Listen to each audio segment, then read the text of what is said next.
कुछ अजीब सी सूरत हाल का सामना मुझे अपनी बड़ी भाभी के यहाँ हो रहा था। मेरे मियाँ इन दिनों ऑफिस की तरफ से अपने एक कोर्स के सिलसिले में मुल्क से बाहर थे और बच्चों की भी स्कूल से छुट्टियां थीं। सो रावी ने मुकद्दर में जो चैन और फरागत लिखी थी, इससे फ़ायदा उठाने का सोचा और भाई के यहाँ इस्लामाबाद आ गए। बड़ी भाभी खासी पढ़ी लिखी खातून हैं और मकामी यूनिवर्सिटी में दरस व तदरीस से वाबस्ता हैं। बज़ाहिर खासी मॉडर्न नज़र आती हैं, लेकिन इनके घर का दस्तूर दुनिया से निराला है। रात गए पहुँचे थे, अगली सुबह अभी नाश्ते की मेज़ पर बैठे ही थे कि बाहर कचरा उठाने वाला आ गया। रज़िया मुलाजमा पैगाम लाई, आज साथ 2 बच्चे भी हैं।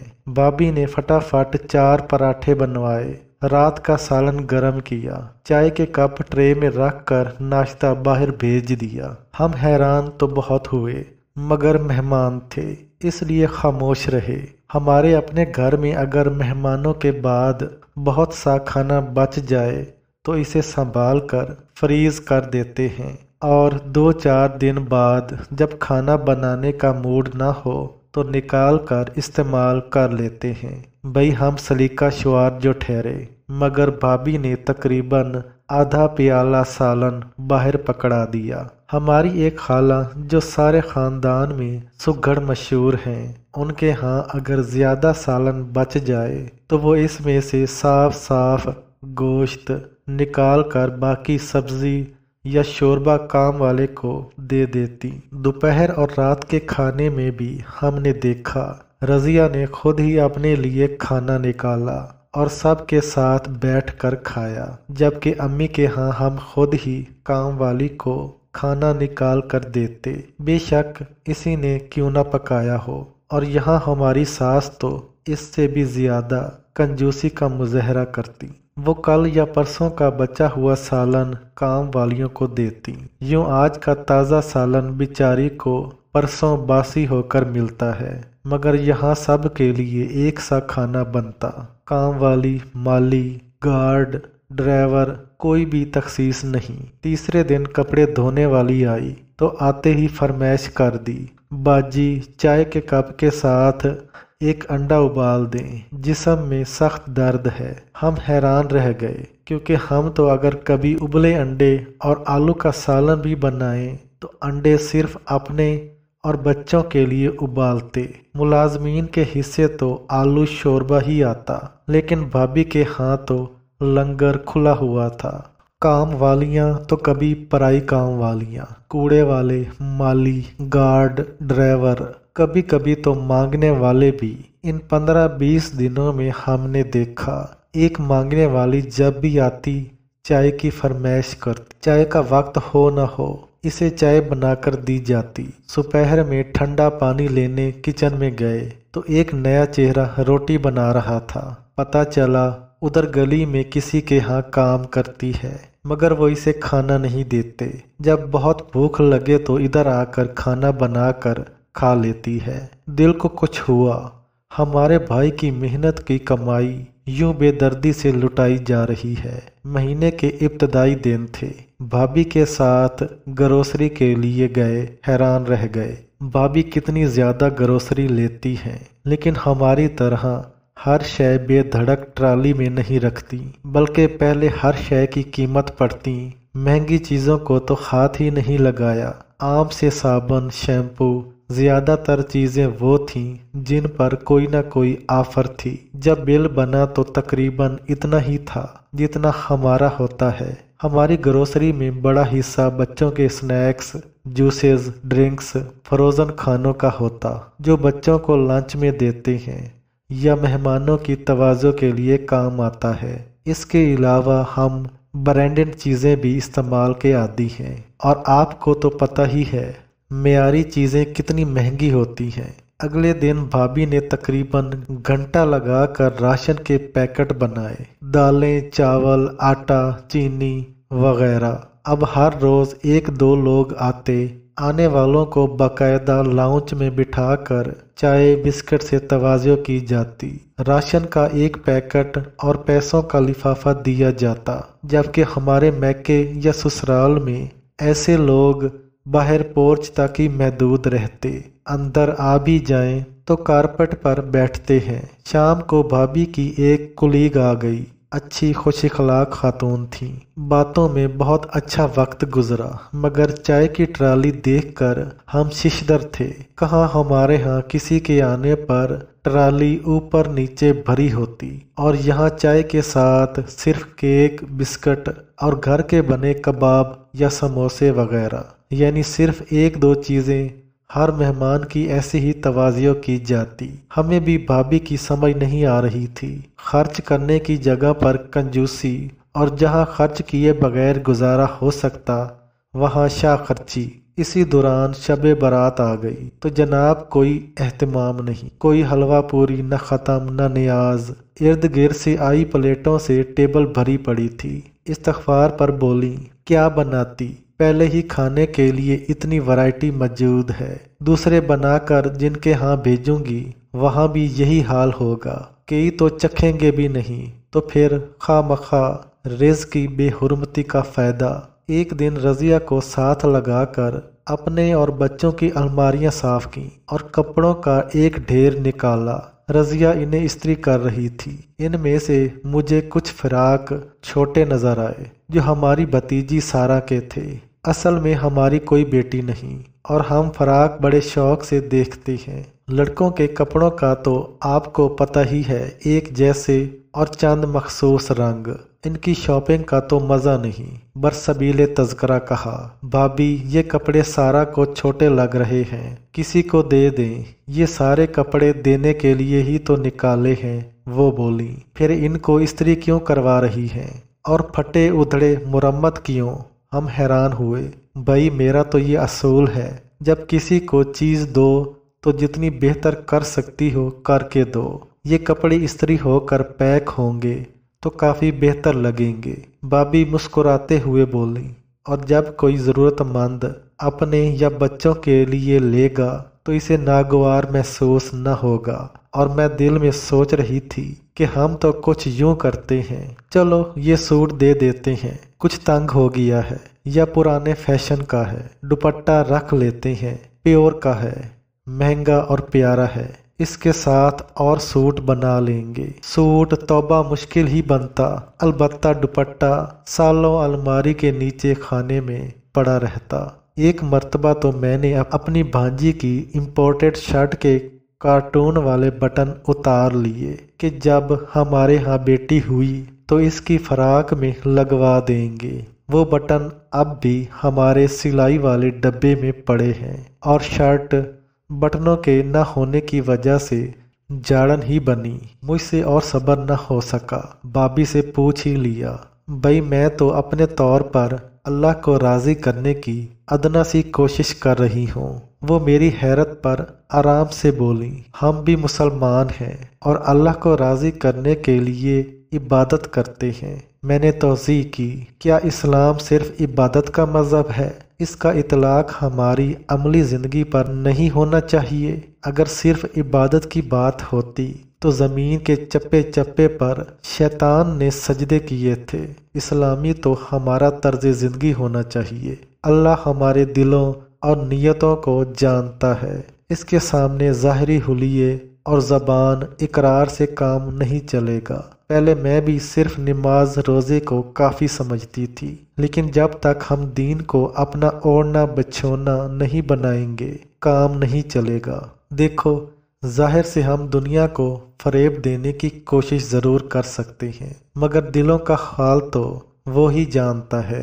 ये हकीकत है, हम सब कभी न कभी माली मसाइल का ज़रूर शिकार होते हैं। मेरे साथ भी ऐसा ही होता था। अच्छी खासी आमदनी होने के बावजूद कभी ये मसला तो कभी वो मसला। सेविंग किसी काम के लिए करती तो अचानक कोई ऐसा मसला आ जाता कि सारे पैसे लग जाते। बस एक दिन मैंने कहीं से हज़रत मूसा अलैहिस्सलाम के दौर का एक वाक़या पढ़ा जिसका मुझ पर बहुत असर हुआ। चलो तुम्हें भी सुनाती हूँ। आप अलैहिस्सलाम कोहे तौर पर अल्लाह से हम कलाम होने जा रहे थे।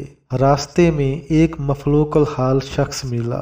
इसने कहा, मूसा, अल्लाह से मेरे बारे में भी पूछना, میں نے کبھی پیٹ بھر کر کھانا نہیں کھایا، کیا میرے حصے میں اتنا ہی رزق ہے؟ اگر ایسا ہے تو پھر اللہ سے عرض کرنا میرا سارا حصہ مجھے ایک ہی مرتبہ دے دے تاکہ میں بھی کچھ عرصہ خوشحالی کی زندگی گزار سکوں۔ جناب موسیٰ علیہ السلام نے اللہ سے اس شخص کے بارے میں بھی پوچھا۔ اللہ نے جواب دیا، ہاں، اس شخص کی قسمت میں بہت تھوڑا رزق لکھا ہے۔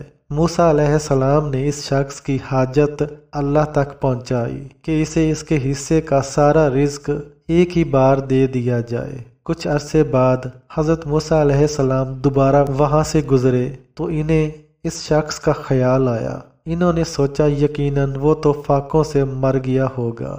آپ جب وہاں پہنچے تو دیکھا کہ جنگل میں میلہ لگا ہے، لنگر کھلا ہے، لوگ آ رہے ہیں اور کھا رہے ہیں۔ وہ شخص خوش باش اور صحت مند ہے۔ موسیٰ علیہ السلام نے اللہ سے پوچھا، یا اللہ، یہ کیا ماجرا ہے؟ اس کے حصے میں تو بہت کم رزق تھا۔ اللہ نے فرمایا، میں نے اس کی طلب کے مطابق اس کو سارا رزق ایک ہی بار دے دیا۔ اس نے اپنی ضرورت کا کھا کر باقی میری راہ میں بانٹ دیا۔ میں نے اپنی سنت کے مطابق اس کو زیادہ کر کے لٹا دیا۔ اس نے پھر یہی کیا۔ یوں اس کے رزق میں اضافہ ہوتا چلا گیا۔ بس یہی چیز میں نے اپنی زندگی پر لاگو کر لی۔ اپنی آمدن کا 10% حصہ ہم پہلے نکال دیتے ہیں، اس کے باوجود ہماری زندگی بہترین گزر رہی ہے اور زندگی میں بے شمار آسانیاں بھی ہیں۔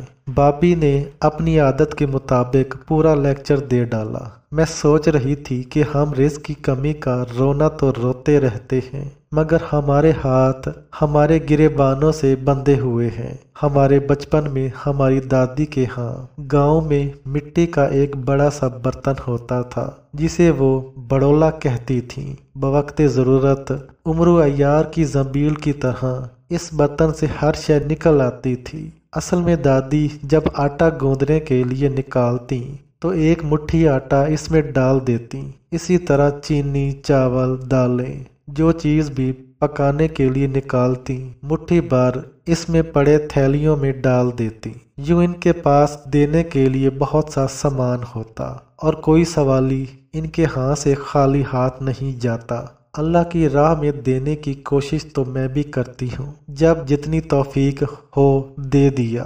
میں نے ان کی ہاں میں ہاں ملائی۔ اس طرح نہیں، بلکہ اس کو اپنے اوپر لازم کر لو، اور جب ہاتھ تنگ ہو تب اور بھی زیادہ دینا چاہیے تاکہ اللہ تعالیٰ آپ کا ہاتھ کھلا کر دے۔ بھابی سمجھانے لگی، اس کا طریقہ بہت آسان ہے۔ جب تم اپنی گروسری خریدو، اس میں اگر کچھ چھوڑ کر گزارا ہو سکتا ہے اسے چھوڑ دو۔ اپنے بچوں کی سکول فیس ہزاروں میں دیتی ہو، ساتھ ہی کسی غریب کی چند 100 روپے فیس دے دو۔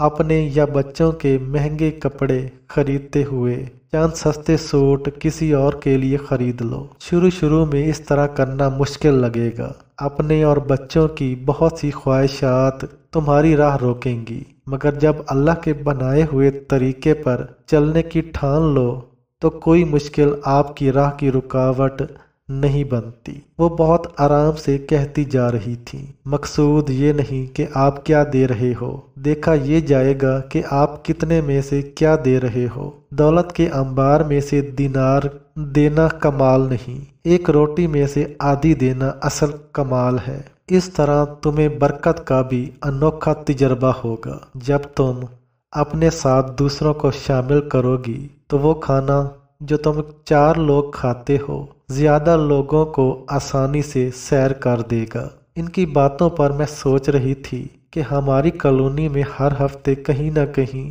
میلاد کی محفل ہوتی ہے۔ خواتین بڑے ذوق و شوق سے درود پاک اور نعتیں پڑھتی، حب رسول صلی اللہ علیہ وسلم میں آنسو بہاتی۔ اس کے بعد کھانے کے وقت مہمانوں اور ان کے ساتھ آئے بچوں کو خوب کھلاتی، مگر بچوں کے ساتھ آئی کم عمر ملازماؤں کو کوئی نہیں پوچھتا۔ ایک محترمہ جو دعا منگواتے ہوئے زاروں قطار روتی تھیں، کھانے کے وقت وہ ارشاد فرما رہی تھیں، یہ کام والیاں بہت مصیبت ہیں، تنخواہ بھی لیتی ہیں اور چائے روٹی بھی مانگتی ہیں، کبھی گھر میں آٹا نہیں تو کبھی دودھ نہیں۔ ہم نے کوئی ٹھیکہ لے رکھا ہے रोज रोज चाय रोटी का।